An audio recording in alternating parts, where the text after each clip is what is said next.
Hello and welcome to another Drive-In Double Feature. I'm Ryan, I'm Nathan. and this is the podcast where we talk about two movies a week every Tuesday and Thursday. But before I get anything at all, we have a Patreon over at patreon.com/, Drive-In Double Feature Podcast. I was out buying my trick or treat candy the other day, Nathan, and Okay. I was getting like the big old bags. I'm a big, like Pop Rocks I love fan. how you said that. I'm a big, I'm a big Pop Rocks fan.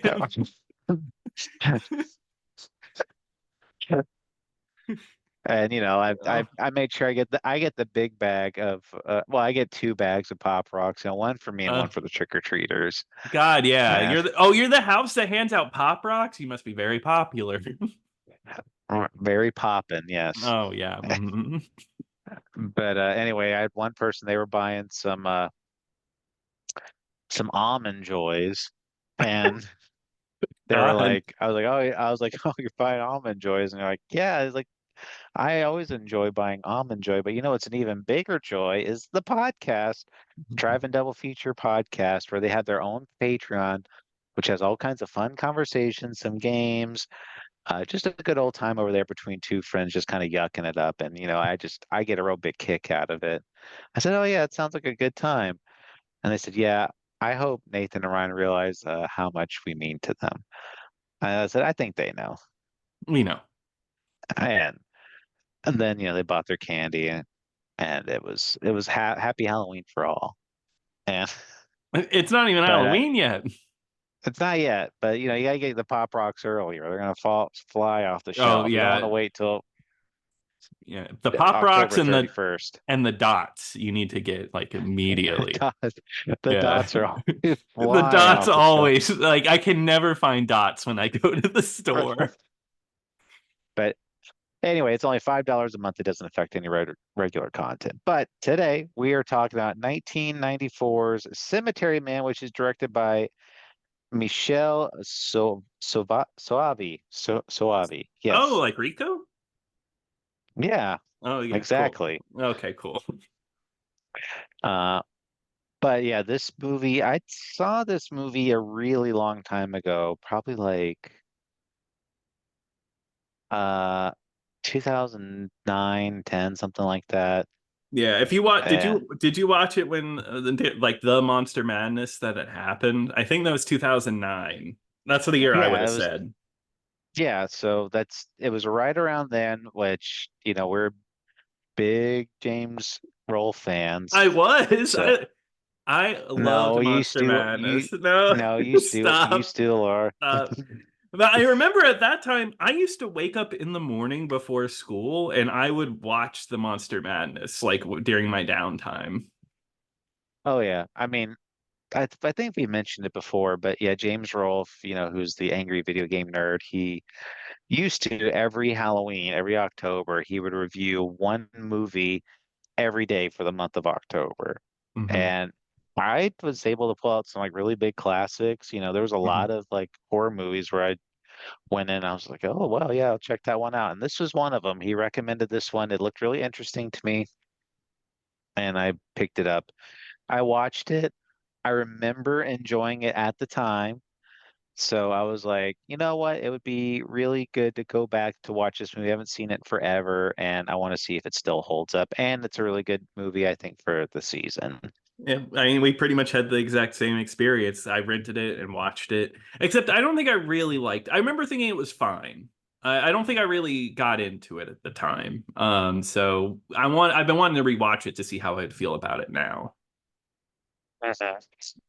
Mhm. Yeah, so I just wanted to actually just pick it up and just see how well it held up and see if there's some stuff that went over my head back then, or maybe I could, it's always good to go back for repeat viewing. So, Hmm. uh, this one stars Rupert Everett, where he does play the character Francisco Della Morte, Hmm. and he is a man that works in a cemetery with his assistant as Nagi. Yeah, Yes. I at first I thought it was doggy. That's what I heard the first time. No, it's Nagi. Yeah, it's Nagi, which is basically like this really large, like short, large man that's mentally not all there. Yeah, And that's like yeah. the only thing he's nonverbal, and the only thing he can say is Nagi. Yeah, and I And think at one point he says yeah. I think he says yeah at yeah, one point. but anyway, they live there in the cemetery, and there's a curse on that cemetery where after these people have been buried for I think it's 6 days, like on their seventh day, they come out of the grave and they're kind of wandering the town. So like usually what happens is like a dead body will come out and then he's got like a little pistol and he just kind of just blows their heads off or like just shoots them like Hmm. dead so that way they could stop roaming the cemetery. And he's kind of just like in this big loop about it where he's just kind of like death just doesn't mean anything to him and he's becoming very emotionally distant from like the concept of death and others and becoming very isolated with himself. Hmm. Um, but that all changes when there's a woman that comes from the that comes and visits her dead husband, and she's kind of mourning his death, and he just looks at her and he's like, "Oh my God, like that's like the most beautiful woman I've ever seen," and Hmm. everything, and like I gotta see her, but and it's kind of like a really messed up romance at first because that's just like he's trying to like they're talking about the concept of death and she's kind of getting over the death of her husband um and it does lead to a really messed up scene where uh they end up having sex on top of her dead husband's um tombstone, like his little grave right Yeah. there. But she says, "Oh, we never hid anything from each other, so it should be out in the open like this. We should have sex on the grave." Um, Yeah, it should be noted that this movie is a comedy, by the way. This is a goofy, goofy movie. Not but the it's a goofy movie. not a goofy movie. Sorry, it's not the first goofy movie. Could you imagine?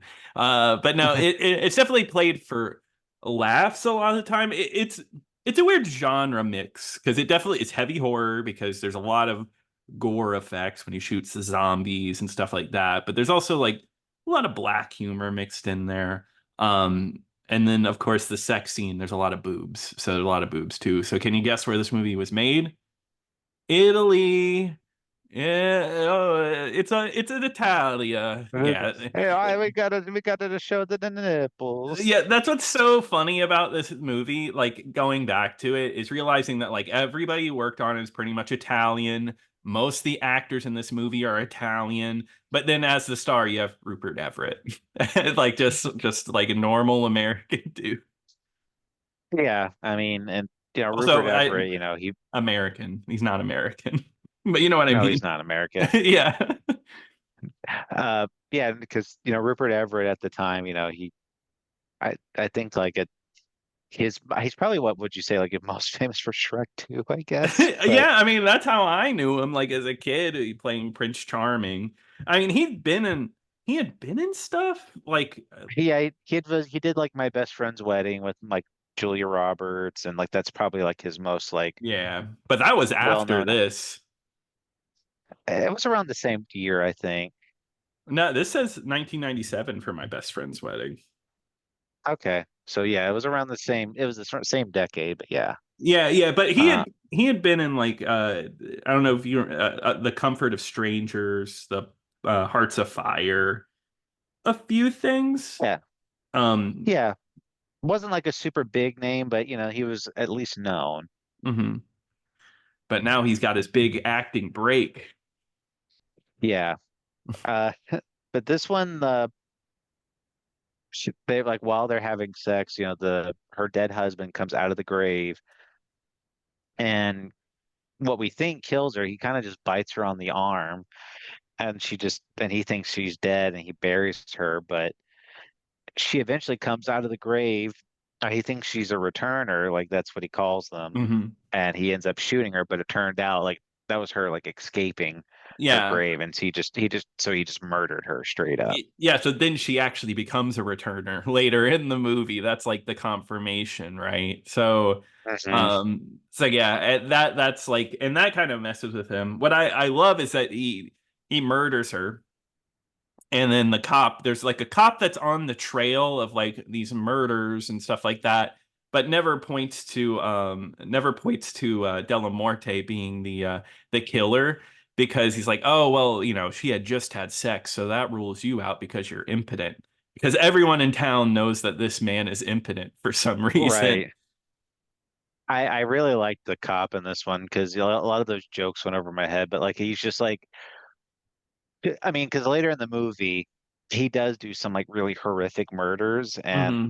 every time there's like a scrap of evidence, or like even like blatantly obvious that he's the killer, like the cop just thinks of a reason why he's not the killer. Yeah, it's fantastic. This is way late in the movie, but he ends up just killing a ton of people in a hospital and is leaving the murder scene. And the cop's like, "There's a mass killer on the loose. We gotta stay safe." And he's like, "Oh, you have a gun? Oh, thank God you can protect yourself. All right, we get out of here." Yeah, And then whenever, that oh, go ahead. no, I was just gonna say that was like my favorite line in the movie. That was so Oh funny. yeah, that bit was. I thought that was really funny. And then he admits, like he yells, like "I killed them," and everybody leaves the room. Everybody's gone, so they can't hear. Yeah. Nobody hears it. So he's like cursed. Because that's what it feels like. It's almost like he's dealing with a curse. Because the Grim Reaper shows up at one point. That's one of my favorite scenes. Is the Grim Reaper, which is this crazy costume, like a skeleton, and he's just like, "Stop killing the dead. Those are for me. If you hate the dead so much, why don't you kill the living?" So it's like you need to go kill Hmm. alive people to make sure that they don't come back to life. Yeah, it was like the effects in this movie were actually really impressive, I Oh thought. yeah, A lot of gore in this movie, yeah, and it's all and shot. It's all shot beautifully. I mean, it's an Italian movie, so like it's shot like a giallo, even though it's a I bit like late. the I like the score for this movie too a lot. Oh yeah. I thought it was super memorable. But like you said, like it's almost like there's a curse on him because each time he encounters like these different women, and it's all played by the same actress. It's all played by Hmm. like the same woman that was in the very beginning of the movie that he fell in love with. And Hmm. at first she comes back as like this girl that had like worked for the mayor, Hmm. and basically she was like they get really graphic, and she says she doesn't like penises at all, and like they kind of scare her. And he was uh, so the so Rupert Everett goes to the doctor and basically is like, cut it off, I want to be with this girl. And hmm. instead, like, he gives him like a shot to like numb it. And then she's just like, oh well. And this is like kind of like the more one of the more parts that hasn't aged well, the movie, is Hmm. when she explains that she was raped by the mayor. and Yeah. But then she's and then like, she "Oh, was it got me out of my fear." she's like, oh, it was good for me, now I don't mind it. And then she's like, but now I'm gonna go run off with the mayor though. Yeah. Eh, Yeah. It hasn't aged well, but I almost feel like maybe like it was kind of like a sick joke in a way, like almost like, oh, Rupert Everett is now like he went through this whole, because it was like a shot that almost made it seem like his penis was gone. So he did all this stuff, was sick for days, and then all of a sudden she just comes back. She's like, "No, I'm not scared anymore. I don't want to be with you because you don't have a penis. All right, bye." Which is, yeah. it's like a sick turn, I guess. Because Yeah. did you feel this way about this movie? This movie, episodic isn't the right word, but it changed ideas a lot. Like it would have an idea and then it'd be like, no, we're moving on.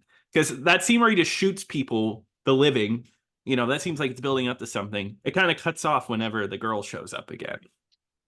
Yeah, it's very like vignette type of movie where it's just like Yeah. there is a string like connecting all of them together, but they don't feel like they're kind of playing off of each other. No. Like like I said, there is a line that is existing in them, but not enough to where it's like it feels like, like we're progressing a story here. Yeah, and I almost want to like say, because I think this is based off of like a comic book. It's a Um, book, I believe, a it's novel. a novel. Okay. Well, it definitely feels like something like that, where it's like different stories or something put together. Hmm.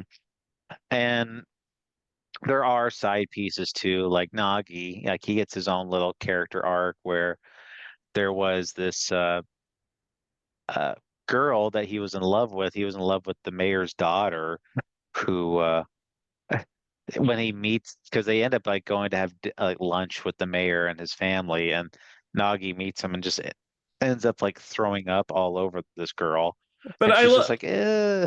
I love how like she doesn't really overreact like you'd expect, No.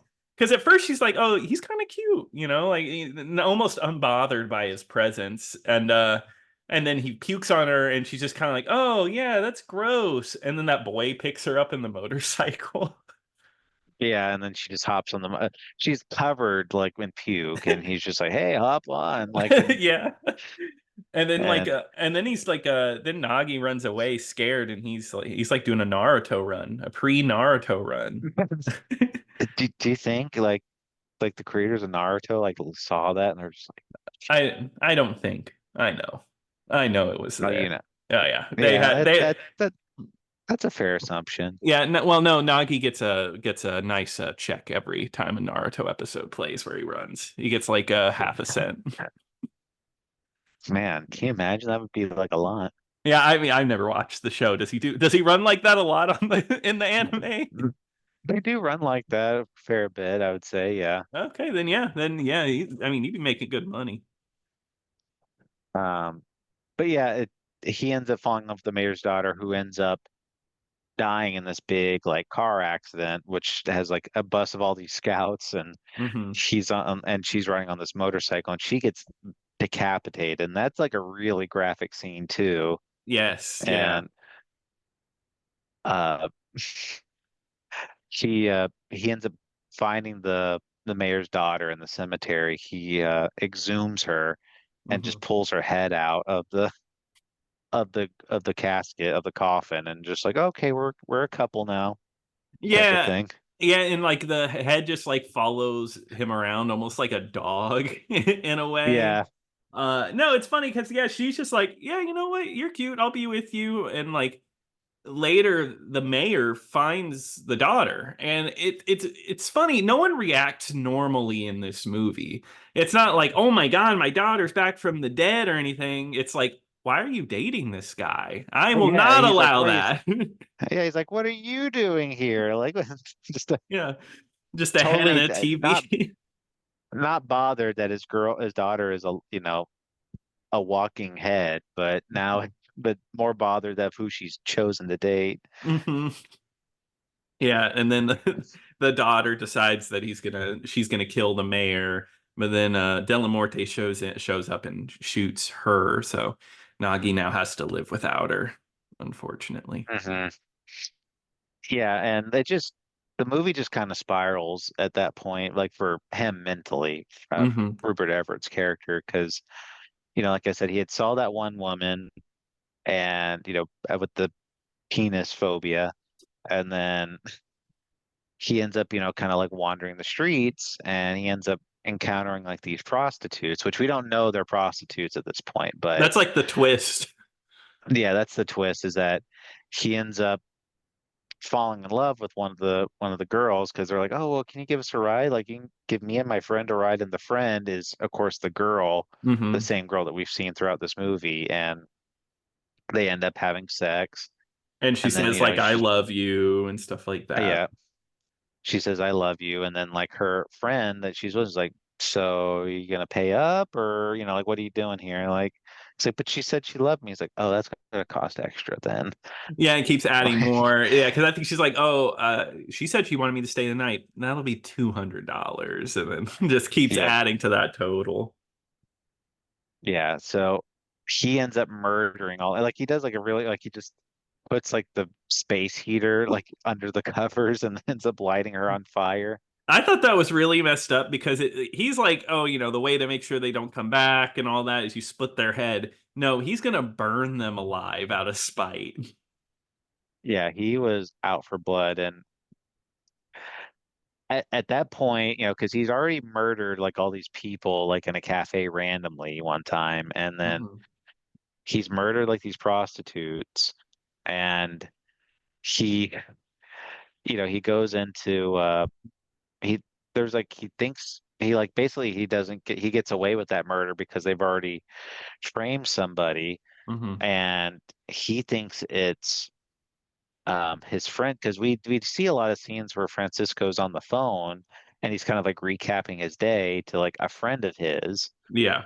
and then he thinks like when he gets to the hospital, they're like, oh yeah, your friend like confessed to all these murders, and he's just like, what, like, Yeah, and he's almost like, you stole my murders, like you stole the murders from me. So yeah. yeah, he's very upset by this. But then when he sees the guy, the guy that's his friend, his friend is like, who are you? Like, I have no idea who you are. Yeah. What a scene too, because the doctors and nurses come in and they all say something just a little wrong, so he just shoots them dead. I I thought in my head, like while watching it, that I was like, oh, this is like kind of like playing like a Hitman game where like somebody walks in and you're just like, oh crap, and you just like like having to shoot them so they don't Yeah, alarm anybody. yeah, exactly. Like they catch you, the little exclamation point comes up or whatever. It's like, oh shit, you gotta kill him really fast. Yeah. Except he's not changing into their clothes for some reason. He's not. He's not trying. I think Rupert Everett should have put on a nurse's outfit. Ooh, woo, woo. Yeah, definitely. I'd be there for it.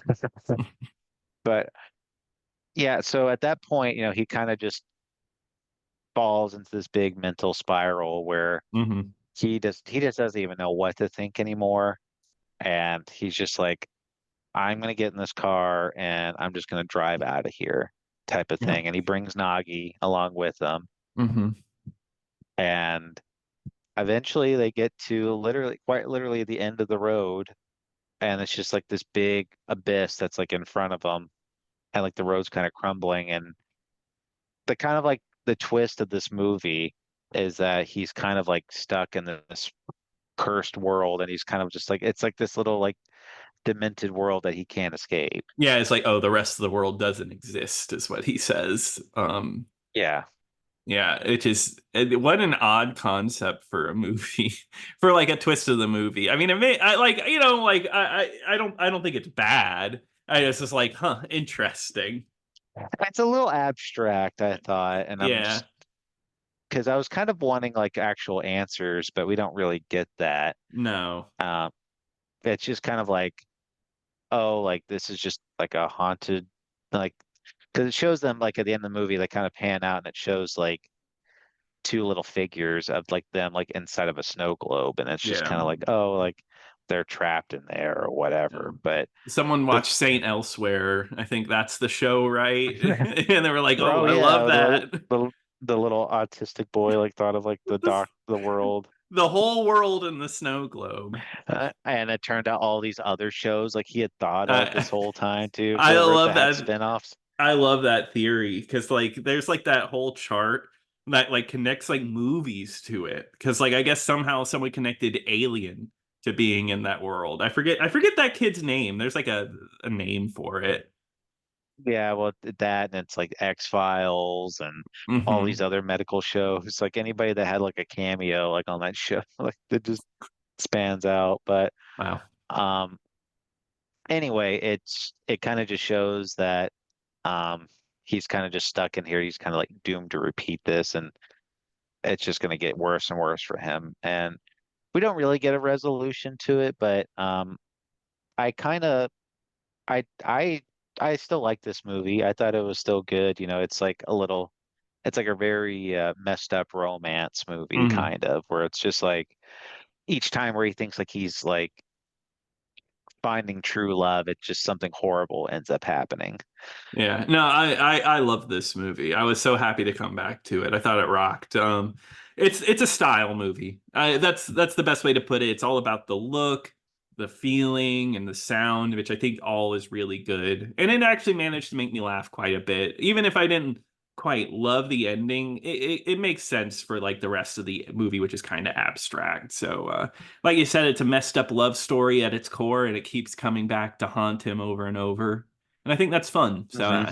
I don't know. This is a really creative and fun movie. Back when James Rolfe used to watch movies, he probably watched this one with sound on and enjoyed it. He's got no time, Nathan. It's okay. He's In no time. and he's the only thing he can do now is talk about Halloween costumes for 5 minutes. Yeah, well, yeah. I've heard all about that. But anyway, I think we both enjoyed it. I think we both give it a recommend. Yeah. So it's definitely like a really it's one where if you really enjoy horror movie, I think you'll get a kick out of it. But Yeah.